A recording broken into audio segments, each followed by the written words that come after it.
நான் ஒரு தடவை எங்க ஊர் கோயில்ல பார்த்தேங்க. ஒரு அம்மா இடுப்புல குழந்தைய வச்சுக்கிட்டு அந்த சாமியை காமிச்சு அம்மாயி கும்பிட்டுக்கோ அப்படிங்குது. அம்மாவை பத்த அம்மாளாவ. எங்க ஊர் பக்கம் அப்பத்தாவை கும்பிட்டுக்கோ அப்படிம்பாங்க. அப்பாவை பத்த அம்மாளாவ. நம்மள ஒருத்திங்க. கடவுள் தனியாலாம் கிடையாது. சில பேர்த்து என்ன கேட்டாலும் சாமி பேர் தான் சொல்லுவாங்க. ஒரு சாமியார் இருந்தாரு. அவர் என்ன கேட்டாலும் சரி சிவம் அப்படித்தான் சொல்லுவாரு. சாப்பிட்டீங்களா சாமி? சிவம். சாப்பிடலையா? சிவம். ஊருக்கு போயிட்டு வந்துட்டீங்களா? சிவம். அவர் பேரே சிவம்னு வச்சுட்டாங்க.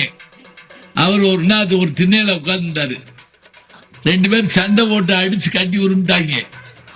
போலீஸ் வந்து பிடிச்சு நீதிமன்றத்துக்கு கொண்டு போயாச்சு. சாட்சி சொல்ல யார கூட்டு போனாங்க தெரியுமா? சிவத்தை கூட்டு போயிட்டாங்க. இவர் போன உடனே நீதிபதி சொல்லுங்க நடந்தது என்ன? அவர் உடனே சொன்னாரு, இச்சிவம் அச்சிவத்தை சிவா. இவன் அவனை ஒரு அடி அடிச்சான். அச்சிவம் இச்சிவத்தை சிவசிவா. இச்சிவம் அச்சிவம் சிவ சிவ சிவ சிவ. நீதிபதிக்கு புரிஞ்சிருச்சு. சிவாய நம்ம போயிட்டு வாங்க அப்படின்னாரு.